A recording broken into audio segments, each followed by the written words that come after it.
¿Qué tal? Muy buenas tardes, bienvenido a Demos, la actualidad con criterio, un programa en el que en un primer momento teníamos pensado hablar de la campaña electoral, pero lo cierto es que estas imágenes que están viendo ahora mismo ayer nos impactaron. Es la Catedral de Notre Dame ardiendo. Uno de los edificios medievales más paradigmáticos fue ayer pasto de las llamas. La información oficial se apresuraba a afirmar que no ha sido un incendio provocado de carácter criminal. Según las autoridades parisinas, el incendio se debió a un fallo técnico en las obras de restauración que habían comenzado días antes.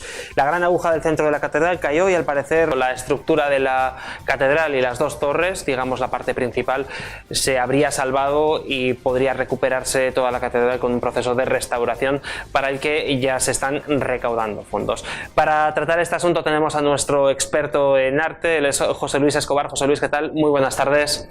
Hola, muy buenas tardes. Gracias por invitarme, Sal. Bueno, pues unas imágenes impactantes que ayer nos pusieron los pelos de punta. Bueno, la verdad es que es terrible ver la Notre Dame arder, es terrible, la verdad es que es algo conmovedor. Ten en cuenta que esto es un patrimonio cultural que se ha ido heredando de padres a hijos durante 850 años y que todos los que lo recibimos lo tenemos que dejarlo en las mejores condiciones para nuestros hijos, que a su vez lo tienen que legar a nuestros nietos. Romper esta cadena, ver arder Notre Dame. Notre Dame es un símbolo de la cultura occidental, como veremos luego. La verdad es que ha sido auténticamente dramático. Yo me he acordado mucho de aquel lema que tienen algunos que dice que la única iglesia que ilumina es la que arde. Bueno, pues esto es lo que ilumina una iglesia que arde. En cualquier caso, José Luis, a mí me llama tremendamente la atención que por unos trabajos de restauración se monte semejante incendio en una zona además plagada de seguridad. Entiendo que este tipo de arreglos, este tipo de restauraciones tendrán que tener unos requisitos muy exquisitos para que no ocurra precisamente lo que vimos ayer. Bueno, mira, para tocar una piedra que ha sido colocada hace 850 años, se toman, no sabes tú las medidas que se toman de carácter técnico. Es decir que, por ejemplo, lo que ha ocurrido, que es un accidente, es como decir que han ido a restaurar que te decía yo, las meninas, y se le ha caído encima un cubo de pintura Interluz por accidente. Es algo absurdo. Yo no sé, la verdad, no sé qué explicación van a dar a todo esto. Sí que es verdad que en las últimas noticias se están dando un poco para atrás y ya no dicen que la causa es exactamente una avería técnica o algo de esto. Dicen que ahora que no existen pruebas de que haya sido provocado. Luego ya la Fiscalía parece que está entrando en la tesis que hoy no existen pruebas, pero que quizá puedan aparecer algún día, no lo sabemos. La verdad es que es absurdo pensar que en una restauración que se estudia milimétricamente, que se anda con 50.000 ojos, en una restauración de una catedral como Notre Dame, que se gastan lo que no están los escritos solamente en seguridad y en dejarlo, en no perjudicarla. Pensar que pueda ocurrir esto, a mí desde luego sí que es impresionante. Fíjate, no es por ser conspiranoico, no tengo esa costumbre, pero sí que me han llamado la atención una serie de noticias que empiezas a mirar meses atrás. Por ejemplo, en el año 2017 salió una noticia que decía que hacía falta un presupuesto de 100 millones de euros para restaurar precisamente la parte de arriba de la catedral, que ha sido la que se ha quemado. Empiezas a ver que hay dinero por ahí detrás y bueno, uno empieza a pensar un poquito mal, José Luis. Sí, no, desde luego, lo que no se puede descartar es nada. Es decir, creernos que montan unos andamios y que montando esos andamios se produce un incendio de esto, si piensa que nos lo vamos a creer, es tomarnos por muy ingenuos. Pues dan una explicación más científica y más segura, aparte que es que no han podido entrar todavía los investigadores a ver dónde se ha producido el incendio y cuál es su causa. Pues aventurar ahora todo esto, lo que se han apresurado es a decir, cuidado, que esto no es un atentado terrorista islámico. No sea que, claro, una cosa de esta sí que puede calentar a la gente y provocar una reacción si se corre el bulo de que ha podido ser un atentado. Yo creo que, fíjate, digamos, la gente se enfadaría mucho más por un atentado de este tipo que incluso por un atentado con muertes como ha venido ocurriendo en Madrid o en París o en Londres. Fíjate, además, en un símbolo, como decías, de Occidente, ya si quieres entramos a analizar lo que supone esta catedral para nuestra civilización, para la civilización de Occidente. Desde el punto de vista histórico medieval, ¿qué significa Notre Dame? Pues mira, en el siglo X la cristiandad de Occidente empezó a descubrir las matemáticas que nos legaron los árabes, que a su vez lo cogieron de los indios y de los griegos. Al llegar a las matemáticas se pudieron hacer cálculos para la construcción de catedrales, de tal manera que el peso descansara sobre el exterior de la catedral y dejara amplios huecos para vidrieras, amplios vanos para vidrieras, pero conservando la estabilidad. Esto fue el gótico. La primera catedral gótica, la primera abadía gótica, no es catedral, es la de Saint-Denis, que es una iglesia que está en París también, y recuerda aquel mártir de la iglesia que le cortaron la cabeza, y una vez que lo degollaron, lo cortaron la cabeza, lo decapitaron, cogió la cabeza entre sus manos y fue con ella al lugar donde tendrían que colocar su iglesia, una iglesia que le recordara. Eso es Saint-Denis. Saint-Denis, unos 17 años de empezar a construir la catedral de Notre Dame, se terminó de construir, fue la primera catedral gótica del mundo. A continuación, 17 años después, se empezó a construir Notre Dame. Notre Dame se construyó en un lugar donde había previamente ya un lugar de culto celta. Luego pasó a ser un lugar de culto romano, a un templo a Júpiter. Posteriormente fue el lugar donde se erigió la primera iglesia cristiana en Francia, que es San Esteban. De San Esteban pasó a una iglesia románica, y de la iglesia románica en 1116 ya pasó a ser lo que hoy conocemos como Notre Dame.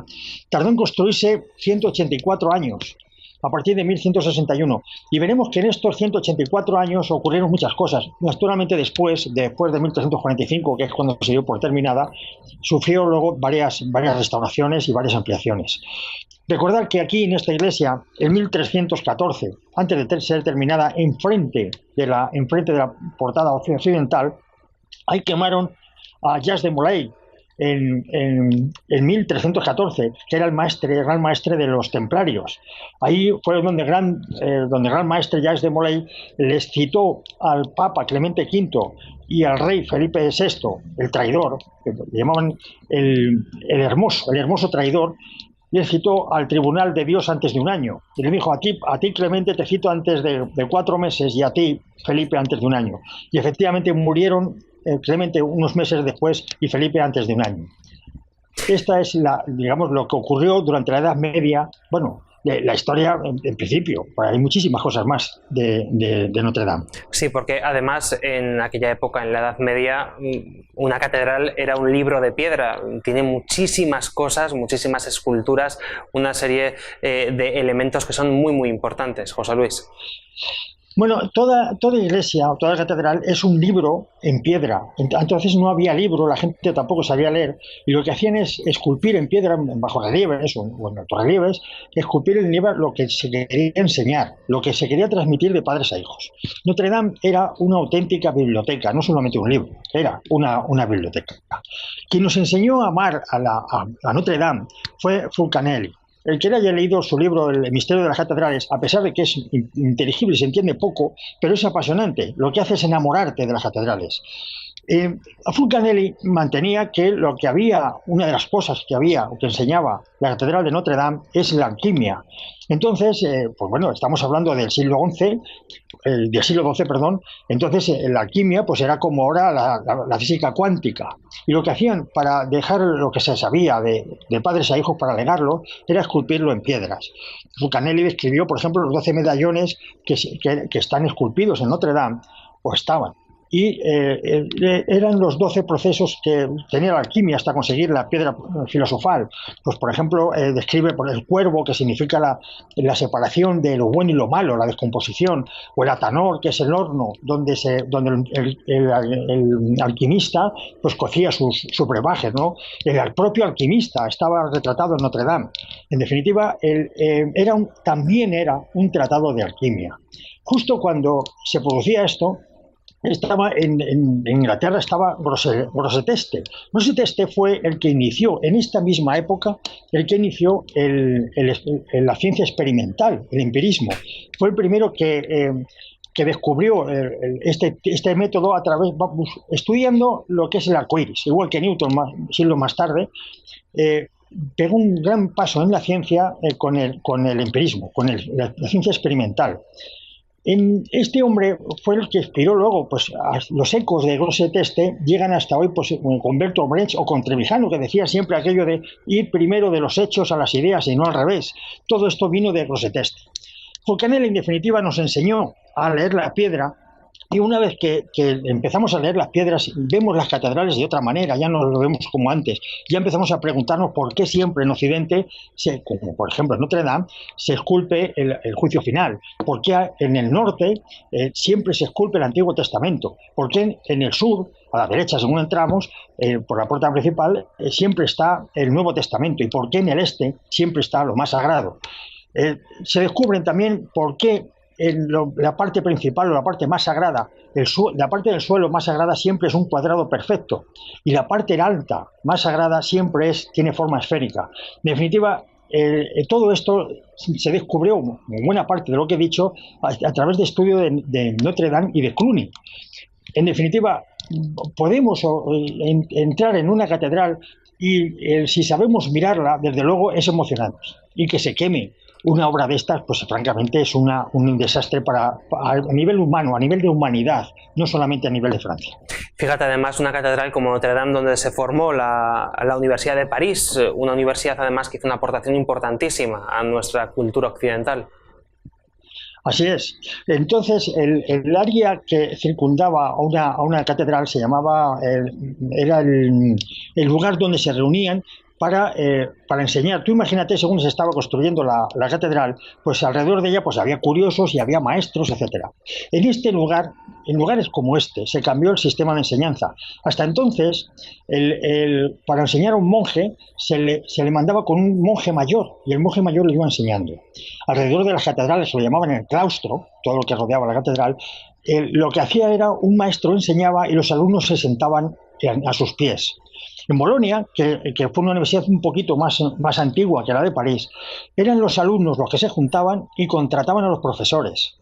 En París ya no, en París era el profesor y cobraba a los alumnos por dar clases, pero no eran los alumnos quienes le contrataban.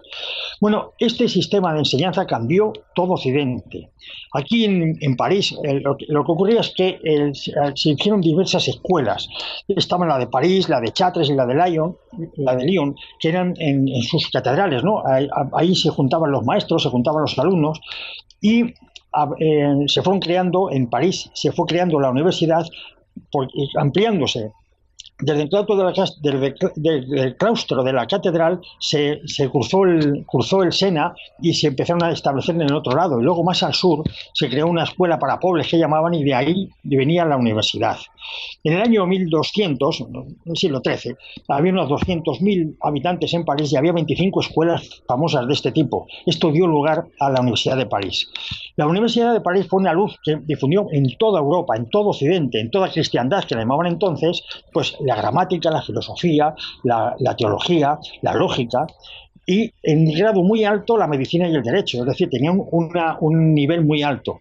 Bolonia entonces era famosa por el derecho canónico y Montpellier por la medicina. No obstante, la de París aunaba todo esto. El sistema de clases se daba clases por la mañana y por la tarde los alumnos acudían a discutir con sus profesores. Muchas de esas discusiones se publicaron.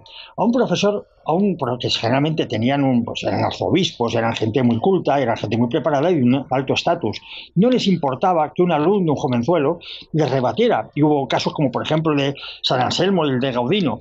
Gaudino era un alumno que rebatió a su maestro y al maestro no le importó publicar cómo el alumno le había humillado intelectualmente.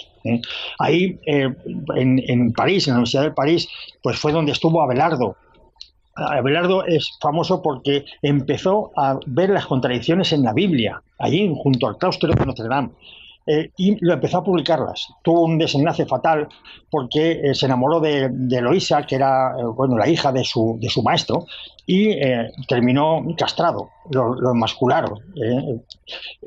Este hombre luego formó a gente como Pedro de Poitiers, que decía que estableció la duda. La duda es la base del pensamiento. Todo esto se produjo ahí junto a los muros de Notre Dame. Alberto Magno, que también fue catedrático de teología en París, junto a Notre Dame, también fue el primero en establecer que había tres fuentes de verdad de la escritura, que era lo revelado, el razonamiento y la experiencia empírica. Siempre decía que había que poner en duda cualquier certeza, aunque fuera por la revelación, y que la experiencia empírica era lo que mandaba sobre los demás. Bueno, todo esto en el siglo XIII nos adelantó, por ejemplo, a los musulmanes. Los musulmanes todavía no han dado este paso. Siguen con la única fuente de verdad, que es la escritura. Bueno, todo esto en el siglo XIII en París ya se pensaba, y esto lo exportaron a todo el mundo. Todo el mundo conocido, cualquier profesor o cualquier alumno formado en la Universidad de París podía ir pues a Salamanca, o podía ir a Bolonia, o podía ir a Oxford. Por cierto, aquí en París, en 1210, se prohibió a Aristóteles, porque decían que si tú seguías la doctrina de Aristóteles, pues te cargabas por ejemplo, la creación o la reencarnación, etcétera. Y debido a que se prohibió esto, hubo un éxodo de alumnos hacia Oxford. Y Oxford culminó siendo la universidad que es, precisamente porque París entró en decadencia debido a que durante unos años, de 1210 a 1270, pues fue prohibido Aristóteles. Posteriormente ya fue rehabilitado. Y luego San Agustín pues cristianizó a Aristóteles y se salió así de esa crisis en la Iglesia. Pues bueno, todo esto, que al fin y al cabo es Occidente. Occidente es Occidente gracias a este sistema de enseñanza, o a este sistema de universidades que tuvo auge en París, junto a Notre Dame. Fíjate, París también fue el escenario principal de la Revolución Francesa, una época en la que esta catedral también fue importante. Sí, cuando en la Revolución Francesa se declaró el ateísmo, se persiguió a la religión católica, Notre Dame se convirtió en el templo de la razón y Robespierre fue su sumo sacerdote. Todo esto adornado por David, el pintor, que fue como el maestro de ceremonias de toda aquella fiesta, de toda aquella ceremonia. Aquí se demostró por primera vez que cuando el hombre se decreta el ateísmo, deja de creer en Dios, se crea un vacío en la mente del tamaño de Dios. Porque fue dejar de creer en el Dios cristiano e inmediatamente se inventaron otro, la razón, y se inventaron otra especie de iglesia en la que Robespierre pues era el sumo sacerdote. Después de la Revolución, fue aquí en Notre Dame donde se coronó Napoleón, con el Papa Pío VII.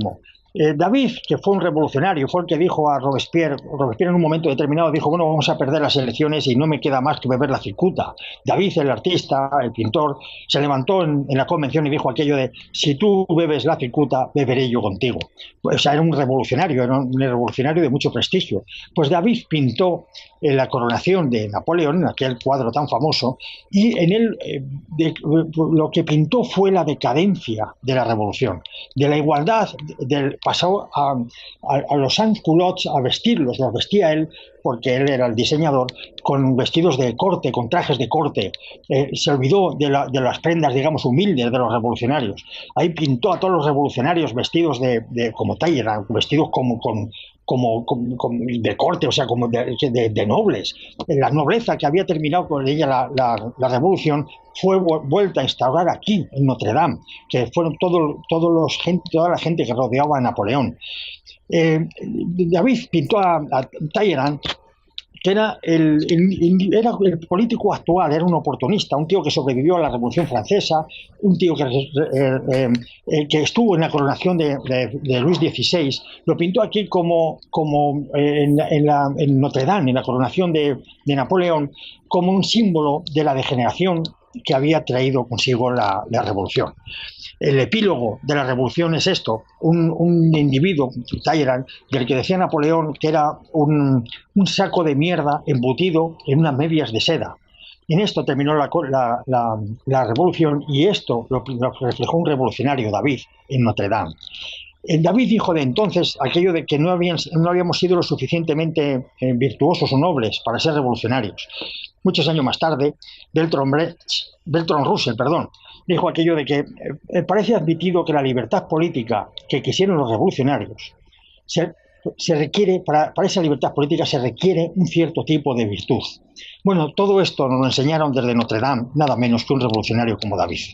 Pues después de analizar lo que ha supuesto y lo que sigue suponiendo la Catedral de Notre Dame, vamos a pasar al tema que estaba previsto para hoy, que es la campaña electoral. Como ya sabéis, el próximo día 28 se celebran elecciones generales y la política española está que arde. Para hablar de las últimas noticias que nos llegan a redacción sobre esta campaña electoral, también saludamos hoy en primer lugar a Lucio Muñoz. Lucio, ¿qué tal? Muy buenas tardes.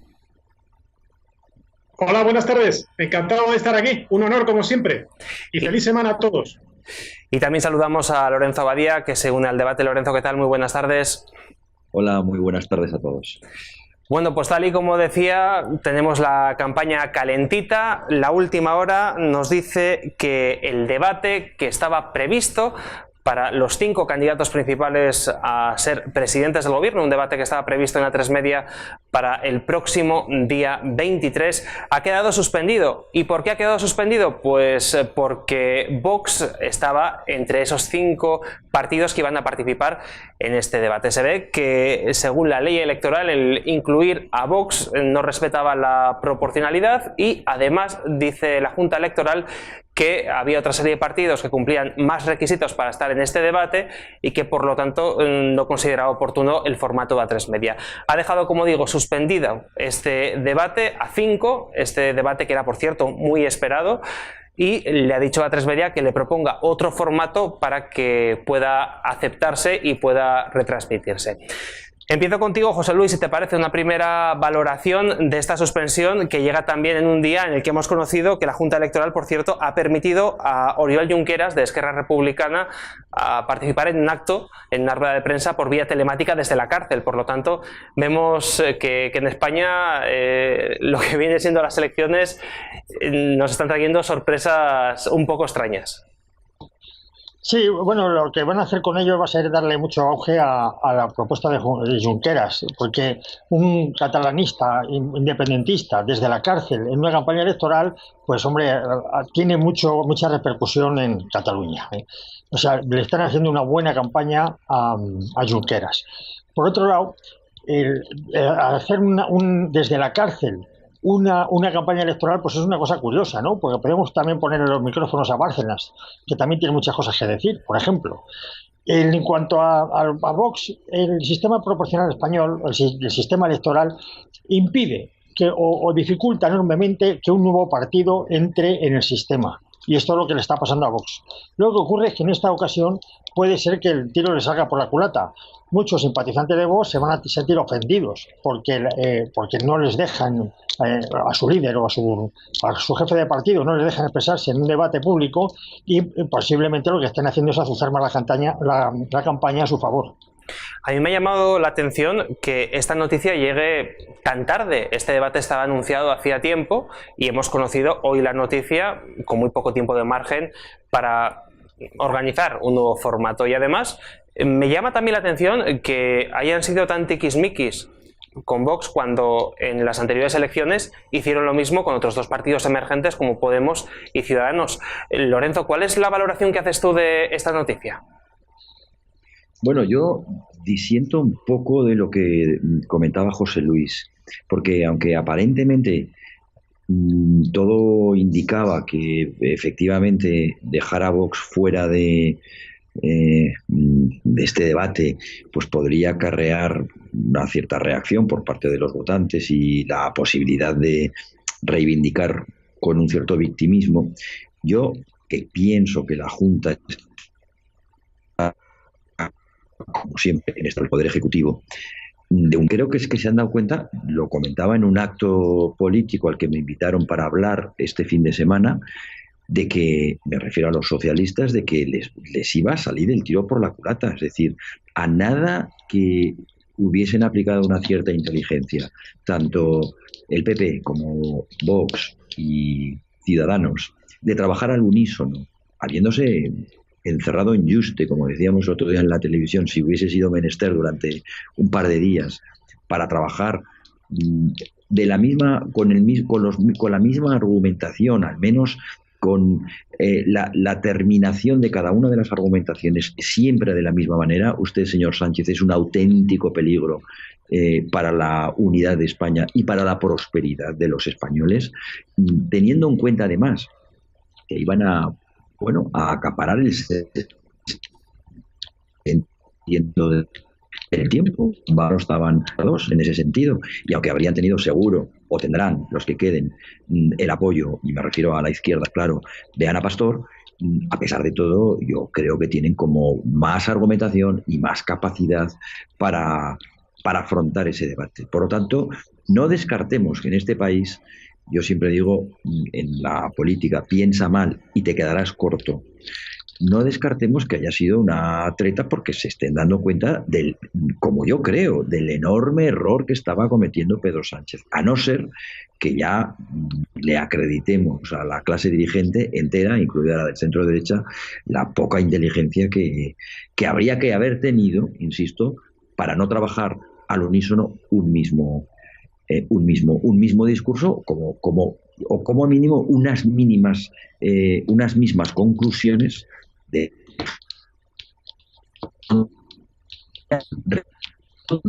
todo el debate contra el señor Gobierno, que en este caso Pablo Iglesias va a ser casi un convidado. En relación con la otra noticia que nos planteabas, Xavier, que acaba de salir en los medios de comunicación, bueno, pues yo volvería a decir un poco lo mismo. De este gobierno, por tanto de esta junta dominada por el Poder Ejecutivo, yo me espero cualquier cosa. O sea, aquí va a ser normal que un tipo, a quien aunque luego le indulten, por supuesto, pero a quien le van a condenar 30 años de cárcel por golpista, le hagan entrevistas y le hagan participar de un modo u otro, directa, supongo que no, o indirectamente, supongo que sí, en una campaña electoral. Esto pasa en muy pocos países en el mundo, y los pocos que quedan, que no somos nosotros, tienen que ser auténticas repúblicas bananeras. Había una cuestión que se nos quedaba en el tintero, y es lo que yo comentaba hace unos minutos, que en las anteriores elecciones, digo por aquello de utilizar la lógica, ¿no? Dejamos fuera a Vox porque no tiene representación, pero en las anteriores elecciones Podemos y Ciudadanos tampoco tenían representación y estuvieron en ese debate a 4. Lucio, ¿cuál es la valoración que haces de estas dos noticias de última hora que hemos conocido esta misma tarde? Buenas tardes, Xavier, otra vez. Pues has dado en la clave, Xavier, puesto que ya has comentado lo que ocurrió en la anterior campaña. De hecho, si nos ceñimos a la ley y la interpretamos tal y como deberíamos interpretarla, pues ¿por qué se ha decidido dejar en esta ocasión fuera a Vox? Pues por el principio de proporcionalidad, es decir, el artículo 66.2 de la ley electoral. Este artículo estipula que durante el periodo electoral las televisiones privadas deberán respetar los principios de proporcionalidad y neutralidad informativa, es decir, lo que comentaba al principio, pero sobre todo para participar en estos debates se debe tener la calificación de grupo político significativo. Y según la ley electoral, pues en este caso, Vox no tiene la consideración de grupo político significativo. Es decir, esa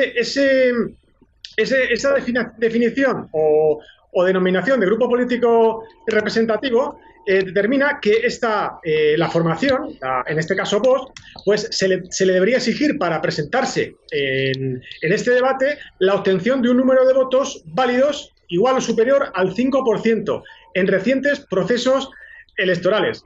Pero, ¿por qué digo que hay que interpretar muy bien la ley? Pues porque este 5% de los votos debería haberse alcanzado en el ámbito territorial que tiene el medio de difusión, en este caso A3 Media. Recordemos que A3 Media es una televisión, pues si no me equivoco, de ámbito nacional. Por tanto, esta ley se puede interpretar de muchísimas maneras. Por tanto, yo me atrevo a determinar que es una auténtica, pues en relación con lo que tú acabas de comentar, Xavier, pues es una auténtica treta para dejar fuera a Vox. Pero creo que esta treta no va a tener el resultado pues deseado por parte de la izquierda, porque yo creo que los votantes de Vox van a interpretar esta treta en clave clave de una intención, si cabe mayor aún, para para votar a Vox. Y en cuanto a la otra noticia, recordemos que el Tribunal Supremo hace escasas fechas prohibió a los procesados participar en campaña electoral. Por tanto, la ley es muy ambigua en este sentido y está sujeta a múltiples interpretaciones, de lo cual se deriva en, como he comentado antes, tretas de la izquierda. Pues dejamos aquí estas dos noticias de última hora que nos llegaban esta misma tarde y vamos a analizar otra que conocíamos ayer, y es que ayer en Madrid el Partido Socialista presentó el documento extenso de su programa electoral y bueno, en este documento insistía el Partido Socialista en la plurinacionalidad de España, pero se opone también al derecho de autodeterminación. También se opone a un estado de excepcionalidad con carácter permanente a través del artículo 155 porque dice el Partido Socialista que desde estos planteamientos no se puede construir un futuro. En su primer adelanto sobre las 110 medidas más relevantes no había menciones al conflicto en Cataluña, ahora en esta versión ampliada sí que alude a esta crisis territorial. En este programa electoral el PSOE se compromete a hacer las reformas necesarias, dice, para un nuevo impulso del autogobierno sin hacer mención expresa a la reforma de la Constitución. También propone cambiar el sistema autonómico por un funcionamiento más integrado del modelo de forma que la mayoría de la población de todos los territorios se sienta partícipe. Estas son las perlas que leemos en este programa del Partido Socialista. A mí esto último, José Luis, no me ha quedado nada claro. Yo no sé exactamente a qué se refiere el Partido Socialista cuando dice funcionamiento más integrado del modelo autonómico de forma que la mayoría de la población de todos los territorios se sienta partícipe. Bueno, pues sencillamente es que están confundiendo, pero de una forma dolosa, es decir, que sabiendo con mala fe, están confundiendo la representación personal, es decir, yo me siento representado cuando tengo un representante, cuando tengo un mandatario en el Congreso, en el Poder Legislativo, lo están confundiendo eso con la participación de los territorios, es decir, vamos a dar más competencias a las comunidades autónomas porque así la gente se sentirá más representada. Esto es una barbaridad, es absurdo, no tiene nombre, o sea, ideológicamente o de un punto de vista absolutamente racional, pues es una falacia, sin más. Lo que sí que es verdad es que están tratando, lo que ellos tratan es algo muy extraño. Dice que quieren lograr una mejor definición, una definición más precisa de los aspectos identitarios, históricos, culturales, políticos y lingüísticos. Bueno, la definición lingüística de Cataluña pues es muy precisa y está ahí, no hace falta, o del País Vasco o de Galicia, no hace falta investigar más. La definición histórica, cómo se ha definido históricamente, también, igual que está definida la definición histórica de España, de la nación española. No entiendo yo qué proyecto político es intentar definir esto y para qué. Mira, pero de lo que se deduce todo esto es que, según el PSOE, aquellos territorios que tengan una mayor identidad, una identidad separada, un hecho diferencial, desde el punto de vista político, cultural o lingüístico, esos territorios tienen un derecho a percibir más dinero del Estado. Es decir, esto nos está llevando y se quiere seguir llevando, incluso de una forma más acuciante, más acentuada, a que en unas comunidades haya un gasto público, un gasto, por ejemplo, en sanidad o educación, mucho más elevado que en otras. Ahora mismo, por ejemplo, en los presupuestos del 19, tenemos que la comunidad que más gasta en sanidad es Asturias y el País Vasco, pues alrededor de 1.700 euros por persona.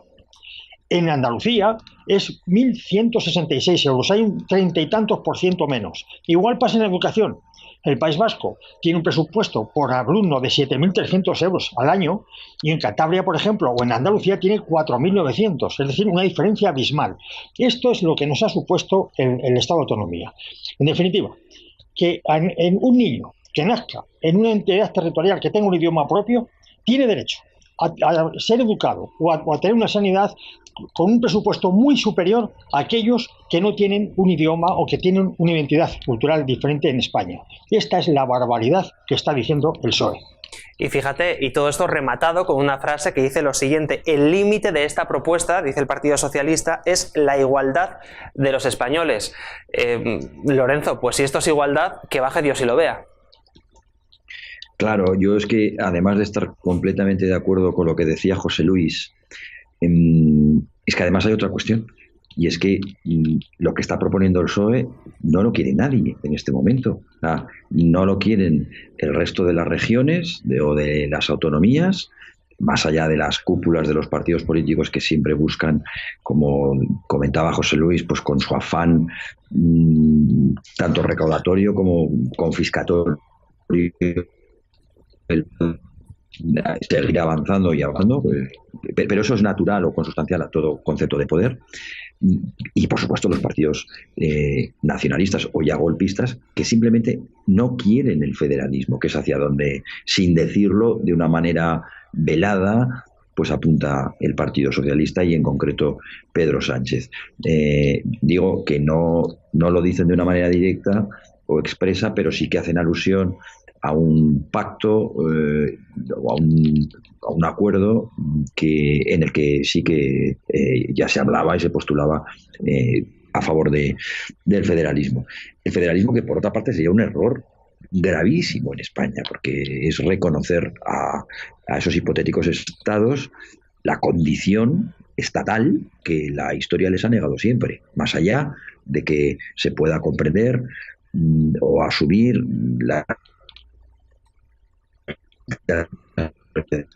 de que los Estados miembros no son autónomos, nunca son soberanos, lo son, a que lo son, pero menos que el Estado central, etcétera. Pero en todo caso sería reconocer la condición de Estado a las autonomías que, como digo, la historia, pues por supuesto les ha negado. Aún así, fijaros cómo estarán las cosas ya en España, que ofrecer al golpismo, para que nos entendamos, al independentismo, la condición de Estado para sus autonomías ya no es suficiente. O sea, ¿por qué? Porque están viendo, como bien decía Iceta, que con una reforma de la Constitución, pues probablemente esto aguantaría 20 o 30 años más, y sin la reforma, como decía Iceta, pues estamos probablemente, si no lo remediamos pronto, a 10 años de la independencia, porque ahí tiene razón, a ver quién para una %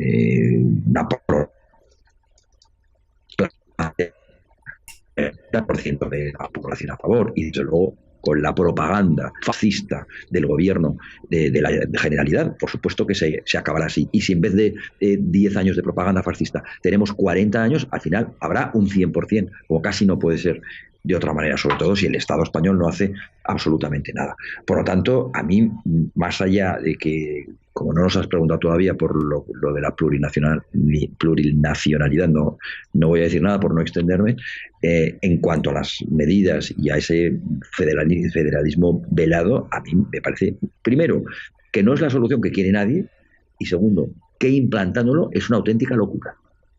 Pues precisamente era mi siguiente pregunta. Te me has adelantado, Lorenzo. Era la que tiene que ver con este término que a mí particularmente me da tanto miedo, que es la plurinacionalidad. Porque de alguna manera ya es reconocer que hay más de una nación en España, con lo que puede traer como consecuencia todo aquello a lo que hacías referencia. Lucio, te paso la pelota a ti. ¿Cuál es tu opinión sobre estas medidas que presenta el PSOE, en las que aparece, como digo, la palabra plurinacionalidad? Bueno, en principio, todo el programa del PSOE obedece a una estrategia de campaña. Una estrategia de campaña en la que se ha integrado estratégicamente la terminología adecuada. ¿Para qué? ¿Para qué se ha hecho esto de forma estratégica? Reitero, pues muy sencillo. Se pretende, por un lado, atraer a ese electorado socialista que no es independentista y, por tanto, aunque sea socialista, podría quedarse en la abstención, tal y como ocurrió en Andalucía. Por tanto, se ha cuidado el lenguaje y la terminología utilizada e integrada en el programa electoral de la campaña del PSOE para conseguir este objetivo. Es decir, que los abstencionistas del PSOE que pudieran no votar en función de este hecho relacionado con la desintegración de España, vayan a votar. Y segundo, se trata también de un guiño, en este caso político, y con sus derivadas económicas. Por tanto, sería un guiño político-económico a los socios de Sánchez, porque no olvidemos que Sánchez no tiene otra opción, o no creo que tenga otra opción, salvo Ciudadanos, pero si confiamos en Ciudadanos, que ha dicho que no va a pactar con Sánchez, pues evidentemente si confiamos, repito, en Ciudadanos, solo tendría una opción. Sánchez solo tiene una opción, que es reeditar el pacto de la moción de censura. En este sentido, todo el programa electoral del PSOE es una falacia y han integrado estratégicamente esa terminología para confundir y, por supuesto, para nadar en la ambigüedad. Porque la realidad es la que acabo de comentar. Solo existe una posibilidad para que Sánchez vuelva a gobernar, que es la reedición del pacto de la moción de censura. Y, de hecho, hay un plan establecido ya para desintegrar España. Un plan diseñado entre el PSOE y entre sus socios independentistas. Este plan está basado en 3 hojas de ruta independentistas. Es decir, primera es el Pacto de Pedralbes, que ya hablamos aquí en una anterior ocasión sobre lo que significa este pacto. Es decir, referéndum y autodeterminación. En otras palabras, proclamación de la República de Cataluña e independencia de Cataluña. Aquí se abren 2 facciones. Una, la CUP y la Asamblea Nacional, que ya dijimos aquí en su momento que optan por una independencia de tipo express. Y por otra parte, la línea seguida por el PSC, que opta a una independencia más diferida. Por otra parte, tenemos la otra hoja de ruta, que está fijada en Valencia y en las elecciones autonómicas de Valencia, que también coinciden con el 28 de abril. Aquí se abre una nueva hoja de ruta independentista protagonizada por el Partido Socialista de Valencia, por Compromís y con el apoyo de Podemos. Si vuelven a reeditar este pacto, estos partidos, se reeditará el pacto del Botani con su principal objetivo, otra vez puesto sobre la mesa, que no es otro que potenciar el pancatalanismo en Valencia. Es decir, anexionar las Islas Baleares, Valencia y Cataluña. Y por último, la tercera hoja de ruta independentista está fijada, como no podía ser de otra manera, en el País Vasco. ¿Y qué se trata? ¿Y de qué se trata esta hoja de ruta independentista? Se trata de anexionar, como no podía ser de otro modo, más bien absorber Navarra por parte del País Vasco. Recordemos que esta es una exigencia desde la transición del PNV y ahora está puesta también sobre la mesa de negociación si Sánchez quiere volver a pactar con los independentistas y volver a gobernar. ¿Y cómo lo pueden hacer? Pues a través de la disposición transitoria cuarta de la Constitución española. Esta disposición lo que hace es anular el artículo 143. Este artículo 143 se relaciona con el artículo 2, a su vez, el artículo 2 de la Constitución española, que reconoce el derecho a las autonomías desde el autogobierno en función de sus singularidades, en este caso históricas. Y este artículo 143 autoriza a incorporar, esta disposición anularía este artículo 143 y autorizaría a incorporar Navarra al País Vasco por iniciativa del órgano foral competente, es decir, vía referéndum pactado con el PSOE de Sánchez. Y por último, para plasmar estas 3 hojas de ruta relacionadas, tenemos a nivel parlamentario tenemos un proyecto que es crear un grupo propio en el Congreso y en el Senado, coordinando esta hoja de ruta por parte de los separatistas de Ezquerra y de EH Bildu. Quería hacer un apunte, Lorenzo. Lorenzo, adelante. Vale, gracias. Yo quería decir una cuestión un poco de carácter técnico, pero para dejarlo claro. Lo que está pretendiendo el Partido Socialista en su programa es un sofisma y, si se quiere, es una entelequia, porque ellos hablan de la plurinacionalidad, ¿no? Pero al final la plurinacionalidad, es decir, lo que pretenden con esto dicen, esconder el derecho de autodeterminación, pero hay que partir de la siguiente base. La única de poder comprender políticamente hablando el derecho de autodeterminación, por supuesto, es a través de las naciones. Es decir, ¿qué se va a autodeterminar si no? Los estados. Los estados, en primer lugar, son una personificación de la nación. Por mucha soberanía que ostenten, son una personificación de la nación. O sea, personifican a las naciones.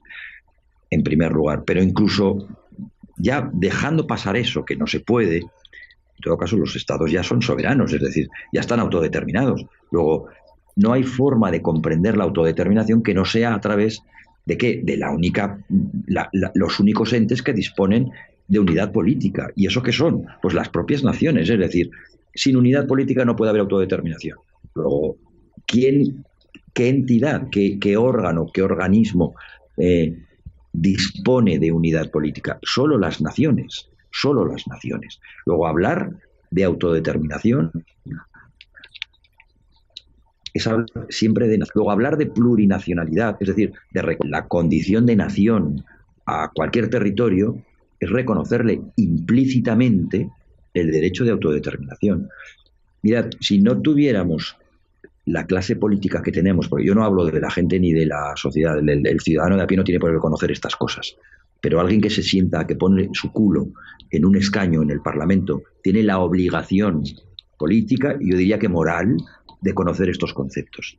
Probablemente hay muy pocos, y tampoco en la propia sociedad, vamos a decir, en la clase dirigente, porque si hubiese la más mínima cultura al respecto de todo esto, no se estaría permitiendo el manejo del lenguaje con el ánimo de engañar de la forma más soez y más abyecta de la que estamos siendo testigos, bueno, pues por lo menos los españoles, que tampoco somos tan pocos ya, que conocemos toda esta terminología.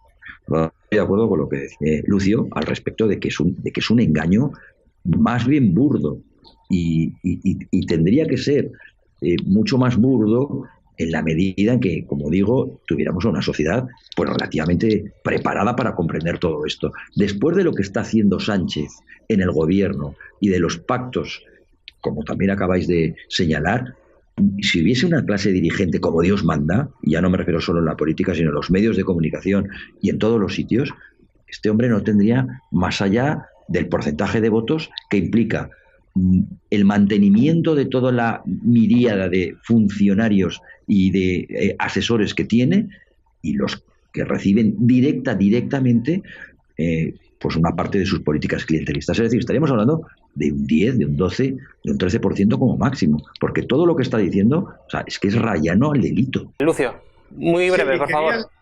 Sí, muy breve. Quería, pues a modo de ejemplo, reiterar lo que acabo de comentar y también lo que acaba de comentar brillantemente Lorenzo. Para pues ejemplificar lo que acabo de comentar, es decir, pues que sin mencionarlo explícitamente, sí se está refiriendo a la España plurinacional en el programa, no hay más que leer el término compromiso al impulso al autogobierno, que ese término sí que lo utiliza en el programa electoral. Este término se concretó en la Declaración de Granada y la Declaración de Barcelona y alude a la España plurinacional y a la reforma de la Constitución, que se derivaría en la independencia del País Vasco y Cataluña. Por tanto, sí está aludiendo el programa electoral del PSOE implícitamente o indirectamente a la España plurinacional y al derecho de autodeterminación. Es decir, sin decirlo explícitamente, pero sí alude, si nos fijamos en las derivaciones de la terminología utilizada. Muy brevemente, una última cuestión que tiene que ver con las autonomías. En estos programas, en más de una ocasión, sobre todo nuestro compañero Roberto Centeno lo ha denunciado, han supuesto un auténtico desastre para la economía española, suponen anualmente un gasto que se acerca a los 100.000 millones de euros. Por lo tanto, a mí me resulta curioso que el Partido Socialista nos esté vendiendo que cuanto más autonomía, más bienestar social para los ciudadanos, por aquello que parece que nos está acercando la administración a nuestras casas, ¿no? Lo cual tampoco sé yo, José Luis, si es una cuestión buena. Bueno, el acercar la administración a nuestras casas en el siglo XXI, con la época de los ordenadores, es absolutamente absurdo. Es decir, desde Madrid, desde cualquier sitio, con un ordenador se puede controlar, o con varios ordenadores, pues toda la sanidad de España sin ninguna dificultad, y además ahorraríamos muchos gastos. Yo propondría un partido político, lo que pasa es que nadie lo ha hecho. Bueno, lo intentó hacer UPyD. Hacer dos presupuestos. Uno, ¿cuánto vale la sanidad o la educación ahora con España descentralizada? Y otro, ¿cuánto se ahorraría si lo centralizamos, si la educación y la enseñanza lo centralizamos y invertimos el dinero que nos ahorremos en enseñanza y en educación, que es donde debe estar. Y luego darle a elegir a los españoles qué quieren. Si quieren vivir en un Estado descentralizado con un coste que les está quitando recursos para su sanidad y para su educación, o vivir en un Estado descentralizado con los recursos dedicados a la educación y a la enseñanza que caen en manos de los bolsillos de los políticos, porque no olvidemos que el Estado de las autonomías, a quien sí beneficia, a los únicos que benefician de verdad, es a los políticos que ocupan los cargos en las diferentes autonomías. Una última ronda, Lorenzo y Lucio, muy breves. Empiezo contigo, Lorenzo. Bueno, pues siendo muy breve, decir que estoy completamente de acuerdo con lo que ha dicho José Luis. A mí, como administrado, ¿qué coño me importa que el que me mueva el papel de un sitio a otro sea madrileño o sea oscense o sea zaragozano? Yo lo que quiero es que me muevan el papel, que me lo muevan rápido, que no se quede nada en el medio y que, por lo tanto, cuanto menos dinero me cueste, mejor. ¿Para qué? Pues precisamente para eso, para dedicarlo no a beneficiar al administrador que me lo mueve, al amigo del administrador que me lo mueve y al que lo ha contratado, sino a la política social, en concreto, al servicio a prestar que beneficia a todos los ciudadanos. Punto. Lucio. Sí, yo totalmente de acuerdo con con los informes de Roberto Centeno y también con el primer informe al respecto que hizo UPyD, en el que cifraba las duplicidades y triplicidades administrativas en las comunidades autónomas. En este informe de UPyD, repito, se cifraba en varias decenas de miles de millones de euros dilapidadas al año. Por tanto, estoy a favor de la recentralización de por lo menos las competencias más importantes. Y sobre todo, volviendo otra vez al programa electoral del PSOE, también se estipula la autofinanciación autonómica a través de una reforma de la Constitución, porque evidentemente recordemos que en la Constitución no se concreta y no se define expresamente, por lo menos al nivel máximo que se debería hacer, la financiación autonómica, el modelo de financiación. Y el PSOE también alude en el programa electoral a una financiación autonómica por parte de cada comunidad autónoma, es decir, que cada comunidad autónoma gestione su presupuesto, es decir, la independencia presupuestaria y en cuanto a la financiación de las regiones. Esto también, de manera indirecta, también lo especifica el programa electoral. Y por último, no es cierto que se esté acercando la administración al ciudadano, y lo digo como proveedor de la administración pública, que lo soy a nivel corporativo, puesto que con la cuarta revolución industrial, es decir, la digitalización, los procesos de automatización, en las empresas se está produciendo lo siguiente, es decir, reducción de personal y aumento de la productividad y la competitividad. Y en la administración todo lo contrario, sigue el mismo personal y los proveedores y el administrado, es decir, el ciudadano, tienen que hacer todas las gestiones por internet y nos han aumentado las trabas muchísimo sin solucionar, tal y como han hecho las empresas, esta digitalización de un modo eficiente. Por tanto, se está produciendo el efecto inverso que en la empresa privada. Es decir, en la administración no se reduce personal, pero sí se automatizan los procesos. Algo totalmente contradictorio que perjudica a los proveedores y al ciudadano, es decir, al administrado. Claro, pero es que evidentemente, tal y como dijo aquella famosa ministra, el dinero público no es de nadie. Así que por eso ocurren estas cosas, Lucio. Lucio, muchísimas gracias por haber estado con nosotros. Un abrazo y hasta la próxima. Muchísimas gracias a todos, amigos. ¡Feliz Semana Santa! Un abrazo también para Lorenzo Abadía. Muchísimas gracias por haber estado con nosotros hoy. Muchas gracias a vosotros. Y José Luis Escobar, muchísimas gracias por habernos acompañado también en este programa. Un abrazo y hasta la próxima. Gracias por invitarme y que disfrutéis de la campaña electoral. Nosotros cerramos aquí este programa de Demos Televisión. Recuerda que puedes colaborar con nosotros a través de nuestra cuenta de Patreon, que la dejamos como siempre aquí debajo en la cajetilla. Y te recordamos que mañana a las 9 volveremos con más criterios. Adiós y que tengas una feliz noche.